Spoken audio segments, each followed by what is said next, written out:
hay un mancito que se llama Charles Tilly, y Charles Tilly nos dice, déjense de la bobada pues de estar pensando que el Estado de Derecho, el Estado social nació como una cosa muy bonita. Él dice, el Estado europeo nació como una mafia y se fue puliendo de a poquitos. Y ustedes dicen, bueno, ¿a mí qué me importa el Estado europeo? Pues se acuerdan de un señor que se llama Colón. Ese señor en los barcos no solo trajo españoles violentos y enfermos, también trajo a la Iglesia Católica y al Estado europeo, que en ese momento no era ninguna democracia.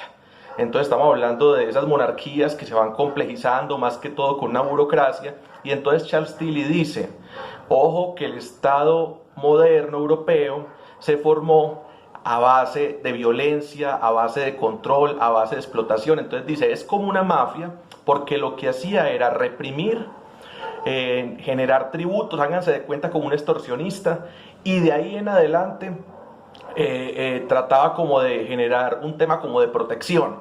Pero entonces cuando generaron una protección y una clientela, que en ese momento era el feudalismo, pero era una clientela como ahora, él no estaba diciendo, ay, me gusta mucho la población, me gustan mucho los derechos humanos, los voy a proteger. No, los voy a proteger para que no los vaya a controlar otro señor feudal y yo poder seguir teniendo esa renta y ese control sobre el territorio. Entonces empezaba como a generar un discurso también para que la gente le fuera leal, se fuera armando y pudiera luchar contra otros señores feudales y otros estados en formación, que ahí entra como un tema muy del territorio, muy de las fronteras, muy del sedentarismo. Entonces, pero Charles Tilly dice, bueno, no todo está perdido, porque en cuanto empezaron a haber conflictos internos, y ustedes dicen, bueno, ¿por qué empezaron a haber esos conflictos internos si los débiles, los oprimidos, cómo iban a poder responder frente a un man con armaduras, con caballos, con ejércitos, con fortalezas, con murallas? Pues porque esta gente débil, que es también un ejercicio de ser peligrosas y ser peligrosos, se podía aliar con otro señor feudal, con otro conde, con otro varón. Entonces empezaban unos procesos interesantes de negociación. Y estos procesos de negociación iban llevando a que primero como que se hicieran unos tribunales, unos juzgados, que fuéramos iguales ante la ley. Segundo, que se pudiera elegir alguna gente. Antes de poder elegir el rey o de cambiar el rey por un presidente, por una presidenta, pues pasó que había como congreso o unos cámaras de lores, unos consejos asesores que se empezaron a elegir democráticamente, no solo por aristócratas, sino por burgueses. Pues mucho después vendría tratar de que en la democracia también esté otras clases sociales que no sea la burguesía y la aristocracia.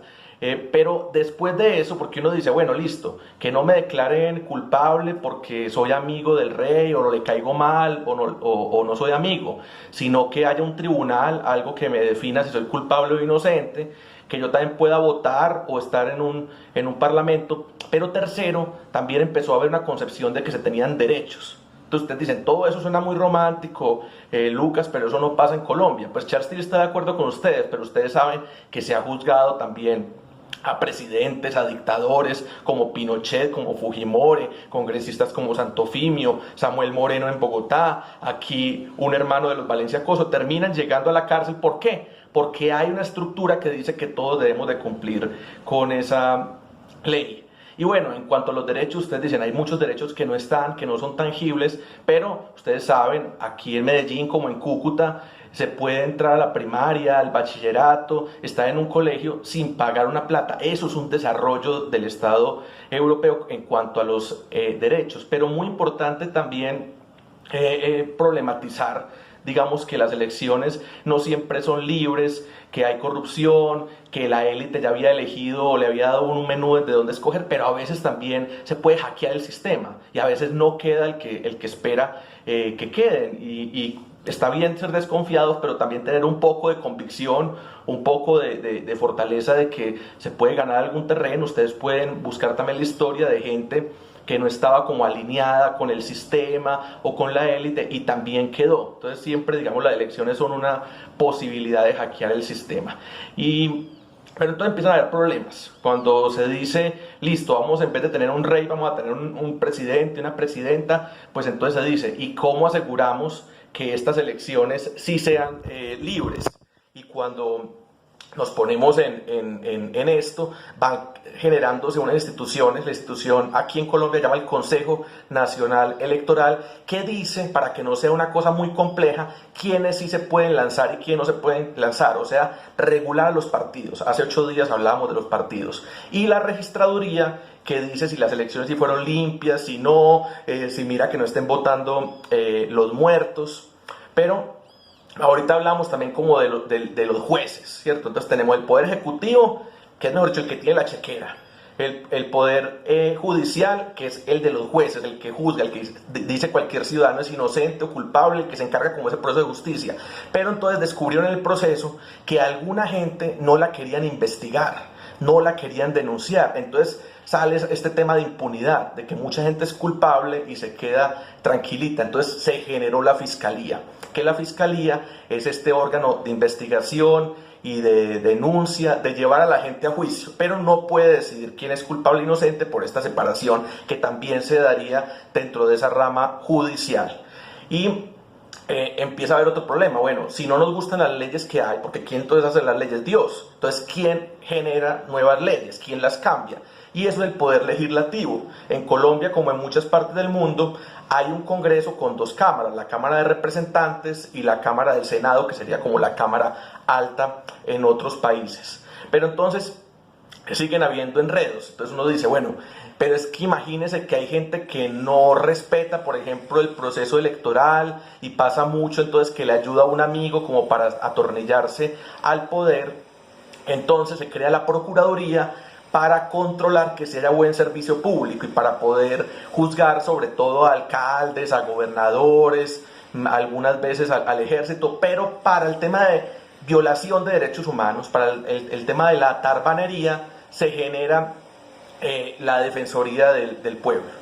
Entonces todo esto, que sería como un cuarto poder, se empieza a llamar Ministerio Público y los órganos del control electoral. Pero yo digo, no, esto habría que acomodarlo dentro de uno de estas 3 ramas: el legislativo, que es el que hace las leyes; el judicial, que es el que juzga, el que dice si alguien es inocente o culpable; y el ejecutivo, que es el que hace las cosas, el que paga, el que controla el ejército, la policía, la alcaldía, el gobernador, el presidente de parte del ejecutivo. Entonces ustedes dirían, bueno, para que haya como un poco de contrapesos y se controle entre sí y no vuelva a ver como una monarquía, una dictadura, ¿dónde debería ir este ministerio público y los órganos del control electoral? Eso es un lío bien grande. Inclusive el último tema que les quería hacer como del mapa institucional, el mapa de un estado, es que descubrieron que no hay voluntad, muchas veces no se quiere juzgar a las grandes empresas. Eso es otro camino, porque entonces se crean unos grandes poderes empresariales y entonces se crean las superintendencias. Entonces ustedes dirán, bueno, todo este mapa tan complicado, ¿para qué sirve? Entonces, bueno, para el juego nuestro, para el juego de inventar las ciudades, sirve para saber qué alcances tiene un alcalde, qué alcances tiene la alcaldía que está en el ejecutivo, qué alcances puede tener un consejo municipal, que yo diría hace parte como de los órganos de control del Ministerio Público, porque desde lo local no se hacen leyes. Entonces, si desde lo local no se hacen leyes, ¿qué se necesita del gobierno nacional? Pero ¿qué se necesita también del Poder Judicial y qué se necesita del Legislativo? Y cuando lo llevamos a la práctica, cuando lo llevamos a la historia de ustedes, por ejemplo, en Morada Noticias, entonces uno dice, ¿a quién le pido respuestas sobre tal cosa? ¿A quién le pregunto sobre tal cosa?